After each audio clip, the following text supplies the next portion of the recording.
What is going on, guys? Good morning and welcome back to Survive to Thrive. Hope you all are having a good day out there. It is a beautiful day finally here in the state of Pennsylvania. I am in DuPont, PA right now at the Petro, just waking up, getting ready to hit the road. I'm heading up to Gansevoort. Yeah, I think that's how you say it. Gansevoort, New York, to an Ace Hardware.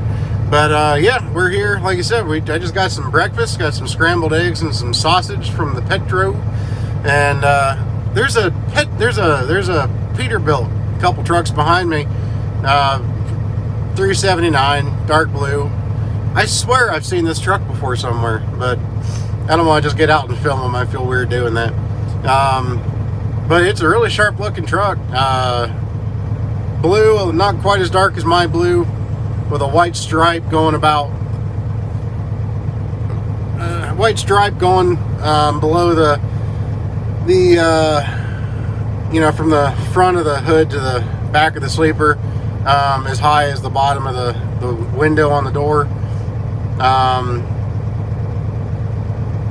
The truck number is 379. Yeah, sure. But yeah, it's a damn nice truck. But I swear I've seen it before. Maybe I saw it on a clip. Maybe it was at the truck show, the Mid-America truck show, or at Matt's. Maybe it was there and I saw it in videos. I don't know, but it's a really nice looking truck. Custom grill, all that good stuff. But anyways, yeah, we're gonna go and get on the road. I'm gonna eat my breakfast, and I'm just thrilled that it's finally done raining. It's been raining ever since I got back on the road. It's been gloomy as heck. Well, anyway, I'm here at the receiver, and I'll be here for a little bit because I'm early, and yeah, I'm early, so like several hours early. I read on a lot of reviews online that you could get in quite a bit early, but I guess just for tips, if you ever come to Ace Hardware in Gansevoort, New York, if you want to get let in early, you need to come in like before 1 or before noon. Or else they like pretty much stop taking people until about 6 p.m. So I got here at 1 o'clock. I've got a 6 p.m. appointment though, so I can't, like I said, I can't be too mad. It is what it is. Well, I can't be mad at all. I'm early, so we'll just wait out here and have some lunch and just kill some time. But yeah, I got to say, I like how this truck looks, even though the switch doesn't work right now. I got to get that new switch still for the auxiliary lights, which are the chicken lights. Even though that doesn't work right now, the truck itself still looks a lot better without those holes in the side of the truck.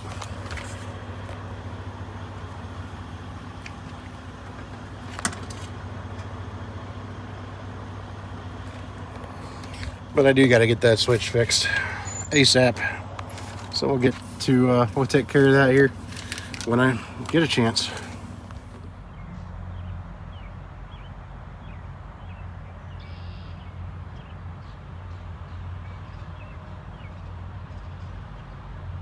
What's going on, guys? Well, we are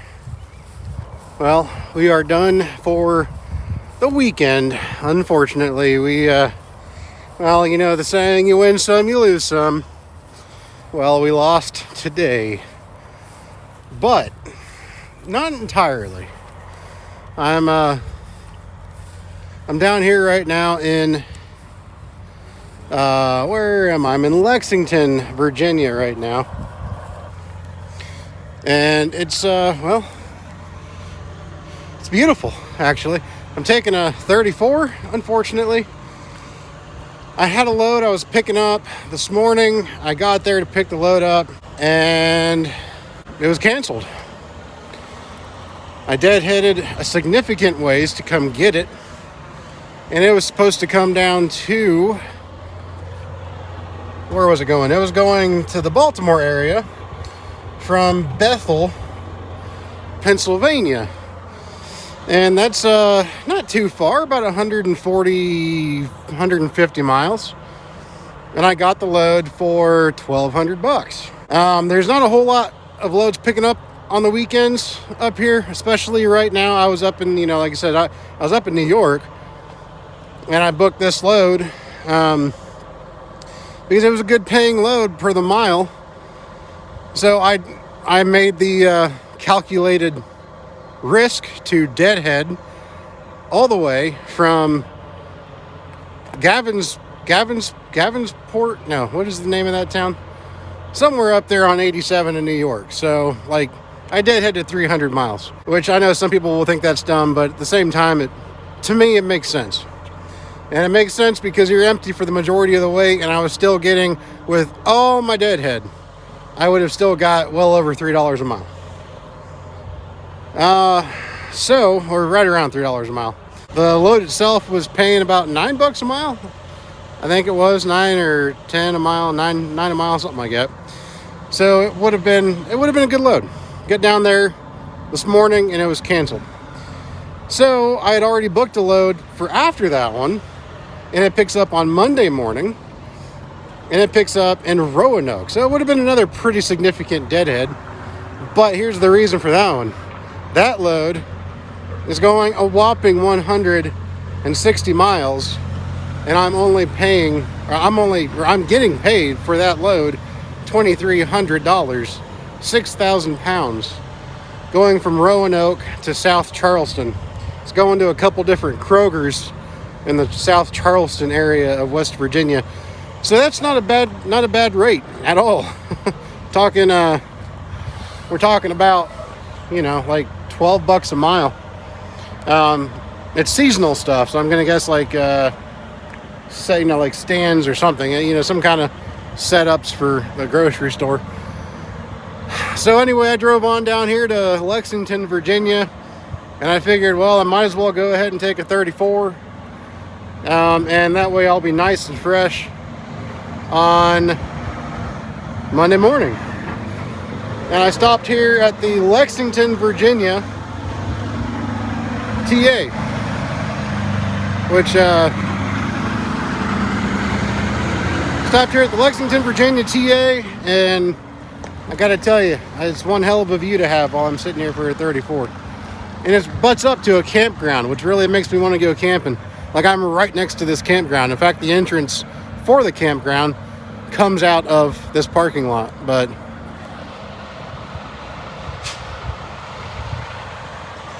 look at that view.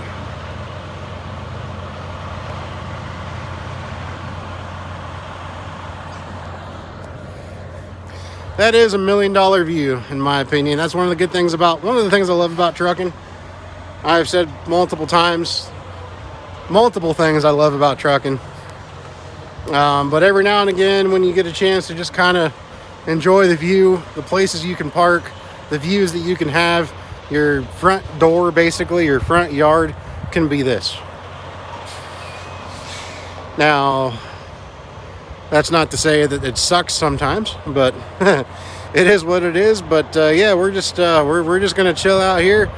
I'm gonna hunker down here for the night, and then in the morning I'm gonna go ahead and drop the trailer and make a little run to Walmart and get some groceries. Yeah, she's a little dirty here right now. Yeah, right here. I love these new marker lights. They really, like I said, I mean, from a distance, they look like they're the same color as the truck.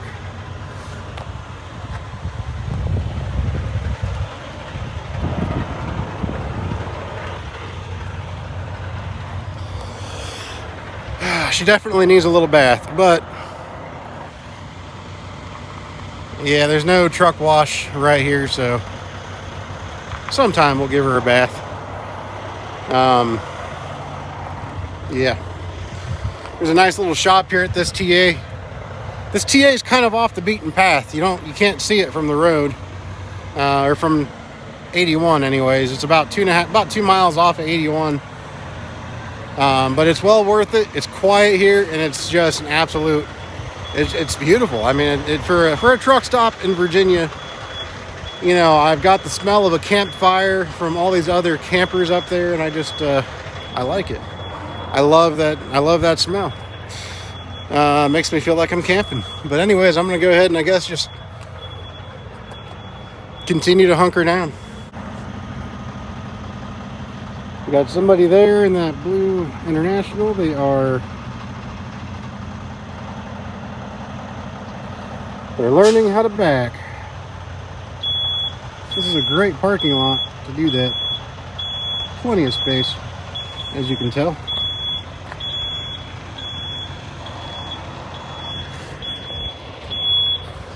Lots and lots of space. Let's go over and really check out this view.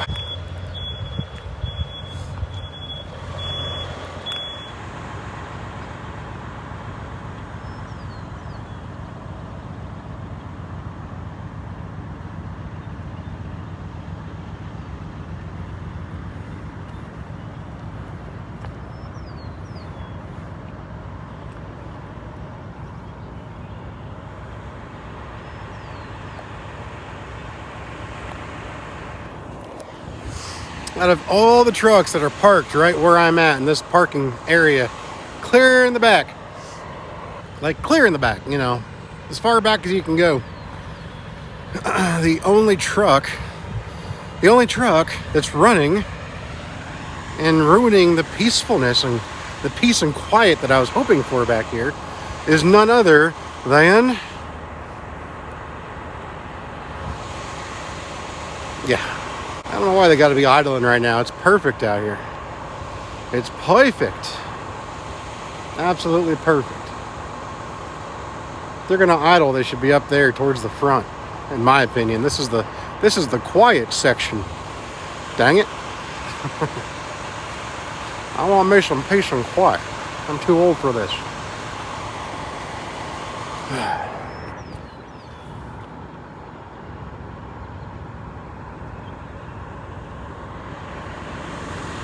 Yeah.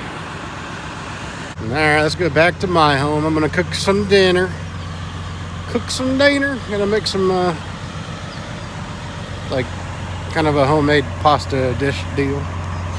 We'll get that made up and just kind of lounge around in the truck until tomorrow. And I might go see if the shop, I don't know if the shop is even open here tomorrow, but if they are, I might go see if they have a switch. I might try to get that installed. We'll see. We'll see what tomorrow entails, but I will have plenty of free time other than the time it takes to get to Walmart. Yep, that's right.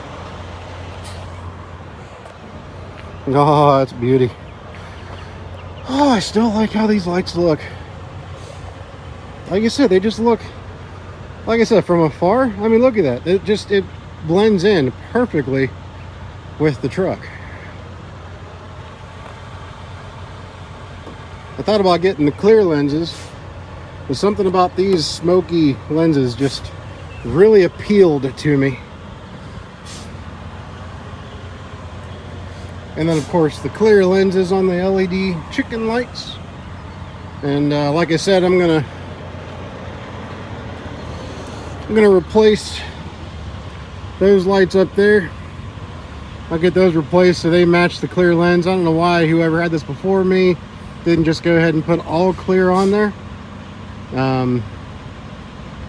But we're going to replace those with the same style but clear lens. The balls are rolling with this truck, I'm telling you. Actually did pretty good on fuel mileage too, though. I filled up there in Binghamton, New York. It was actually not that expensive up there.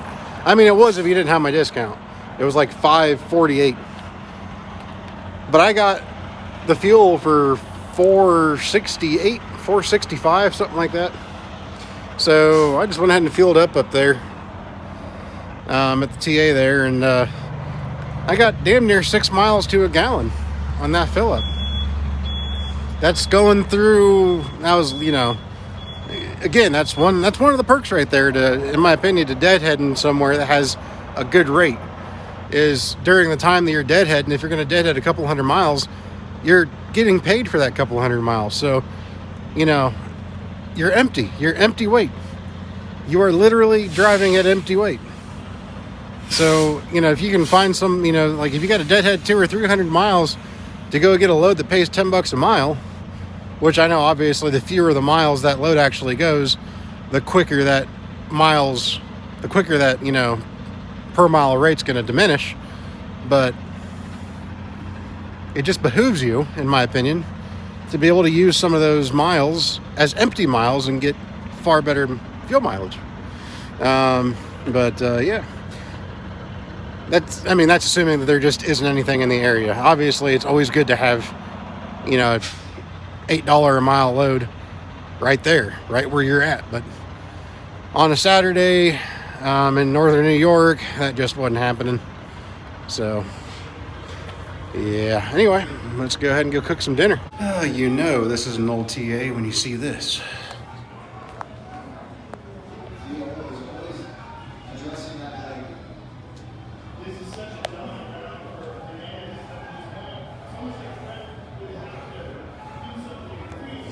I love it. The pioneering of the days of today for trucking right there. Can you imagine being right there and having to wait in line to call the broker while you're looking up at a TV screen, looking at load boards on this TV, and then calling the broker, waiting in line, hoping nobody else takes your load? Oh man, been some fun days, I bet. I'm sure some of you guys know exactly. Well, I'm sure some of you guys experienced it. Those were probably, honestly, well, I'm sure they were the good days of trucking.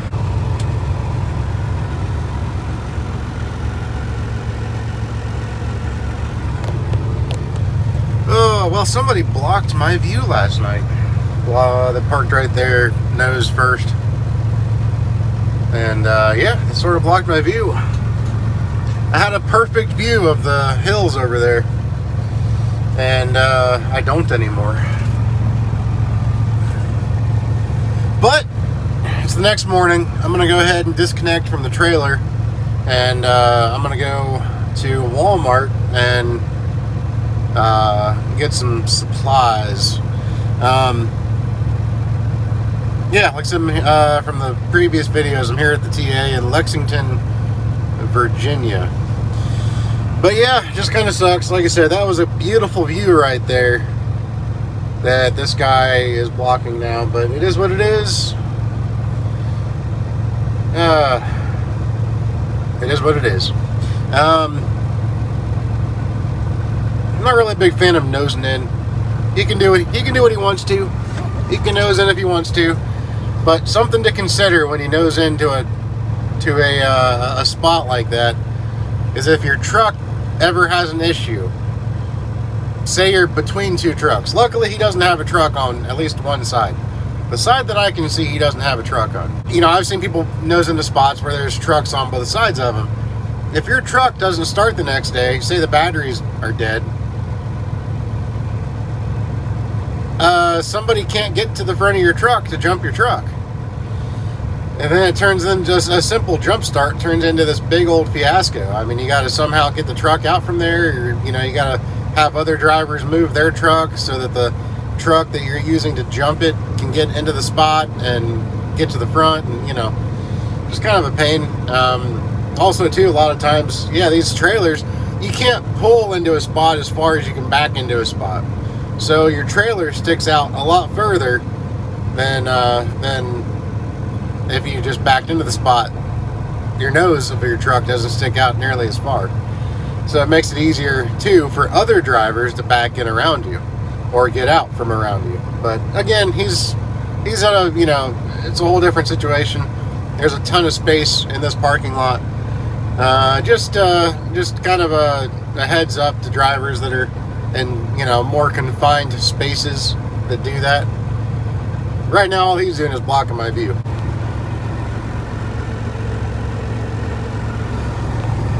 But yeah, let's get out there and disconnect from my trailer so I can get a walk. Yeah, the clock for some reason stopped working. So I don't know if there's a fuse in here or what. I don't think there's a fuse for the clock on the dash.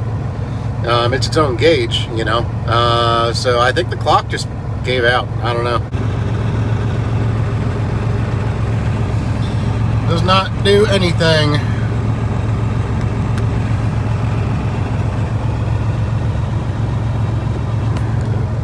Oh well, no big deal. Hell, I might just go ahead and replace it with a clock gauge like the temperature gauge I have.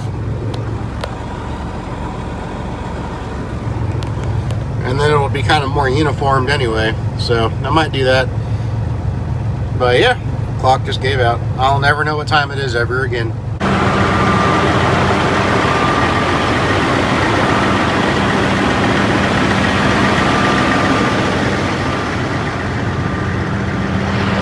Beautiful out here today. Yes, indeed.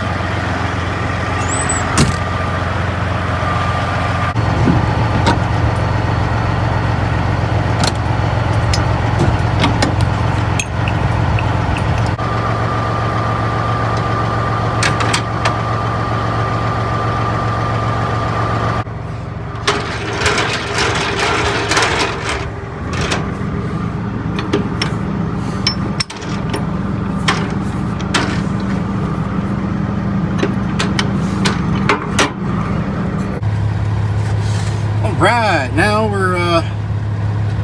we're just gonna head on up there. I gotta go up to the front of the building, or to the front of, to the building, and give them my trailer information, just in case of an emergency. Contact information, the name of my first child, all that stuff. So we're gonna go up there and do that, and then we'll head on to Walmart. Pull out nice and slow. Last thing you want is a dropped trailer because you forgot to do something. All right, we're good.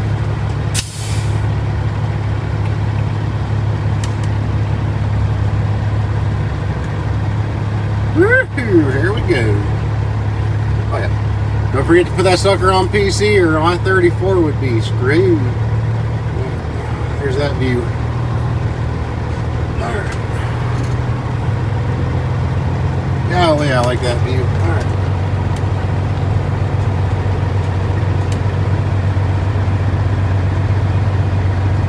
Oh, the guy that was blocking my view, he left apparently. Alright. I saw him out there doing his pre-trip, so.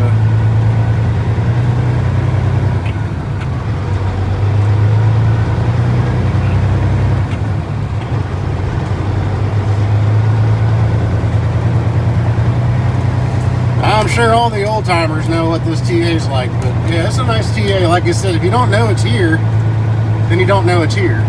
It's 2 miles off the road, off of 81. And it's just so much quieter back here. Like I said, there's even a campground that comes off of this truck stop, which I kind of feel bad for the campers because there are a lot of idling trucks down here. You know, when I'm camping, the last thing I want to hear is a whole bunch of idling trucks. But they might be just enough distance away that they aren't too bothersome, I hope. But it's, you know, but other than that, as far as the truck stop goes, it's a super quiet truck stop.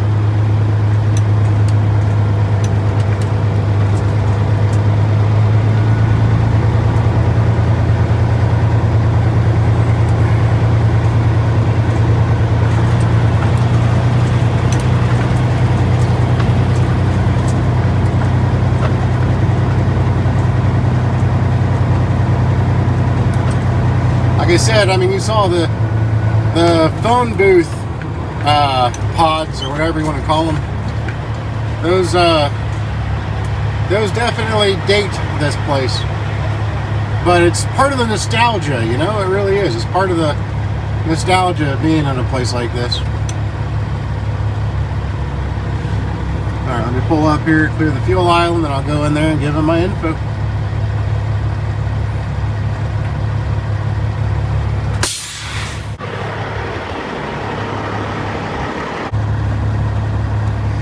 Got to cut across this way so I can go through there and go left.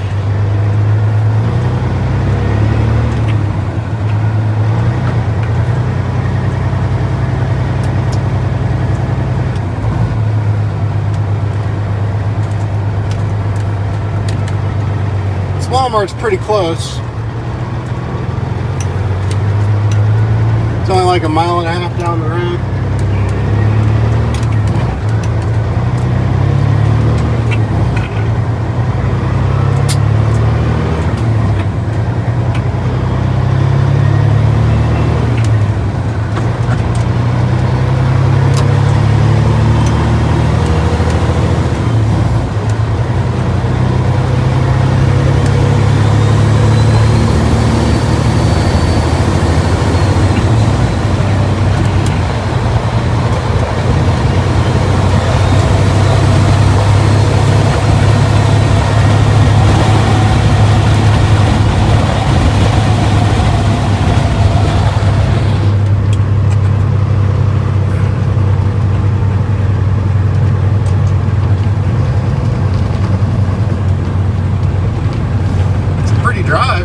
for sure.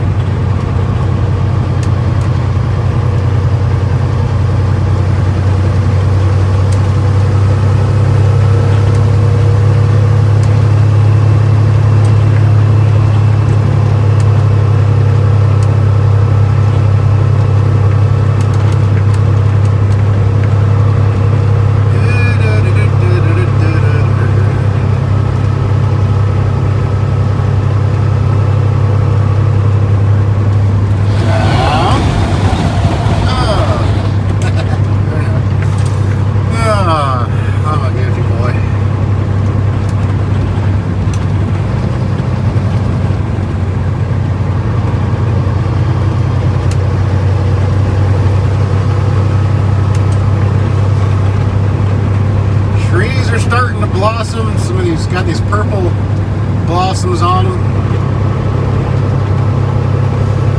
Very nice, very nice. Got a brewery right here. Huh.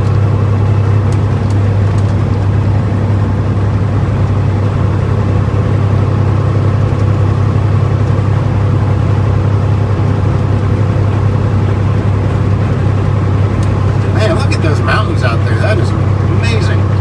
I love that view.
Steep little incline right here.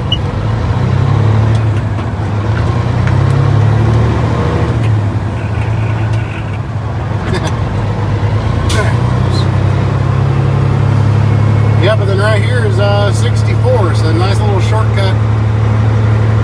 Not really a shortcut, but I guess you can call it that, from 81 to 64, or you could just take 81 to 64. Whatever you want to do.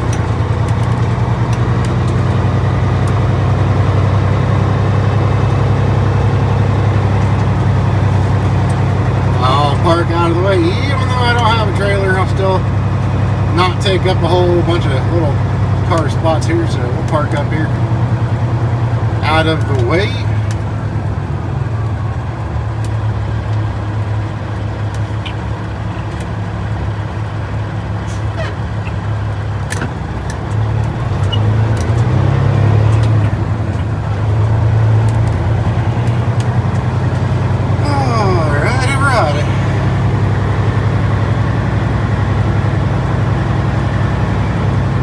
Perfect. Here we go.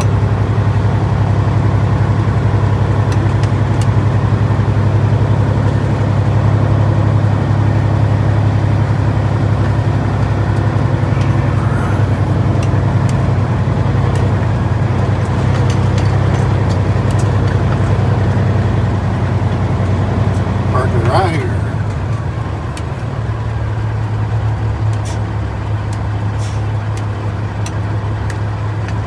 Alright, here we are.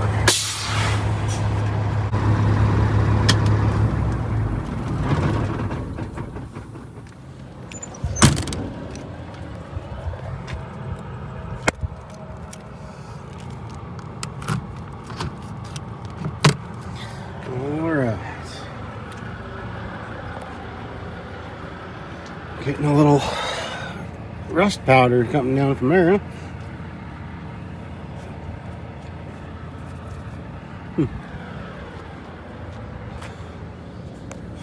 She needs a good cleaning.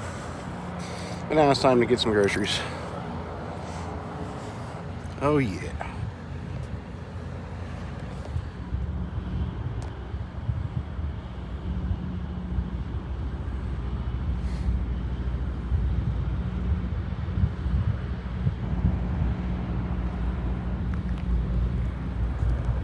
What a beautiful day. It really is. Still a bummer that I missed out on that load, but this is a gorgeous day here. Couldn't ask for a better view, honestly. We're gonna do some cleaning out on the inside of the truck. That shop's not open up there, so I won't be getting a switch today. But yeah, we're gonna do a little cleaning on the truck, get the vacuum cleaner out. Also got to go ahead and hook the trailer itself back up.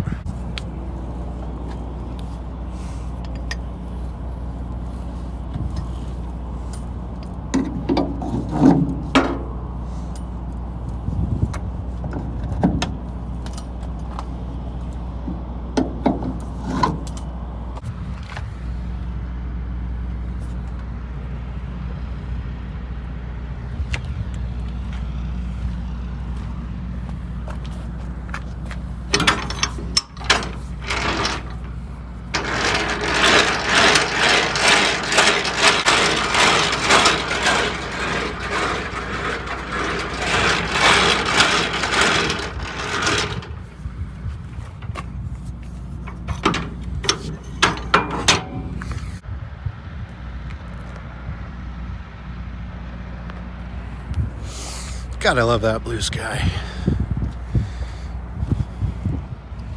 Some rocks out of these tires here. Anyway, so I'm going to go ahead and I'm probably going to go ahead and install these while I'm here. These are the LED bulbs for the gauges. Ordered these off Amazon a while back, and so I'm going to go ahead and throw those in here. I'm going to try to anyway. There's a lot of wiring back there. It's kind of a bird's nest of wiring, so you know, it just kind of makes it harder to get through there. I'm sure the wiring's old, which makes me just want to be careful to not break the wiring. So there's a bee flying around there. I don't want him coming in my back window because I don't have a screen back there. So anyway, yeah, I'm gonna go ahead and try to get these lights in there, and you know, they won't be that noticeable right now because it's daylight, but I'm anxious to see how they look. Like I said, I got there 20 of them. Got 20 of them off Amazon in one pack, and that's exactly how, well, I need 19, I think. The 20th gauge is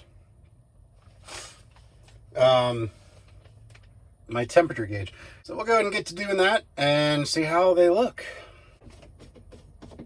Got to be careful too, because back here behind the gauge, there's several gauges here, at least a couple gauges that have air lines going to them, so you want to be careful you don't rupture or break one of those air lines. This is a T20 Torx bit, I believe it is.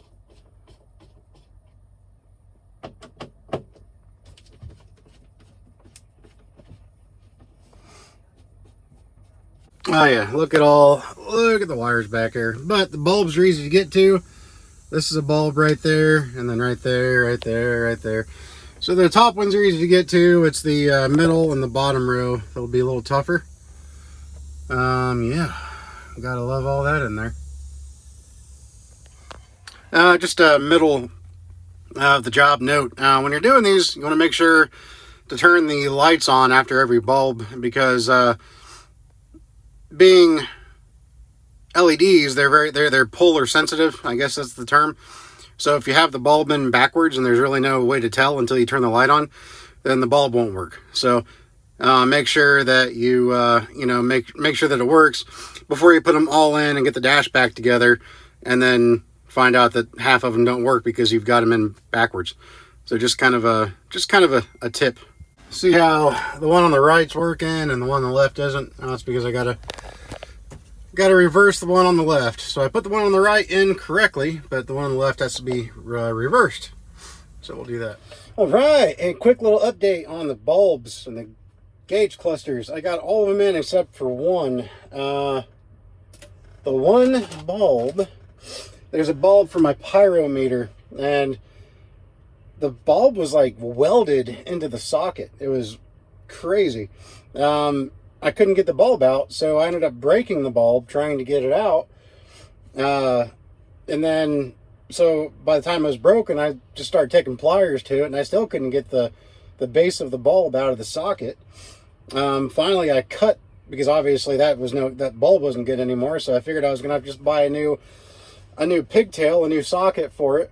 And so I cut the wires, and I, put electrical tape around the wires to be safe.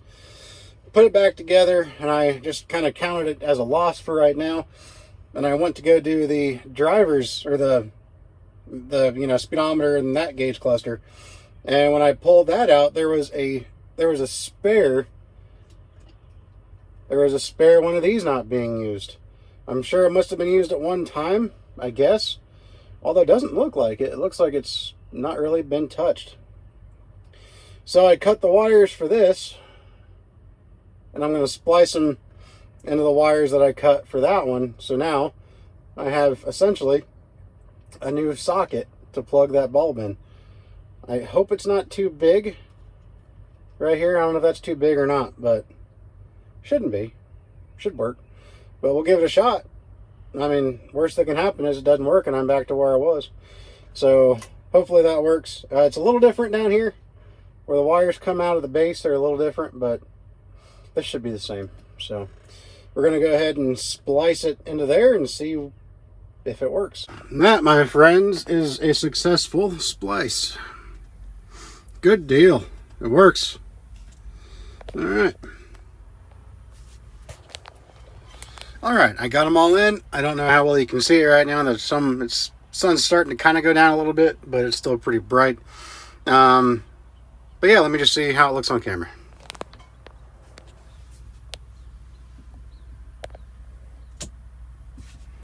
Yeah, you can kind of see. I like that. I like that a lot. Got to vacuum that up. That's glass shards from that bulb that broke. But yeah, I'll put another clip up after the sun goes down. I'll probably start editing this one now, and then I'll just add that clip in later. Yeah, so I'm liking that.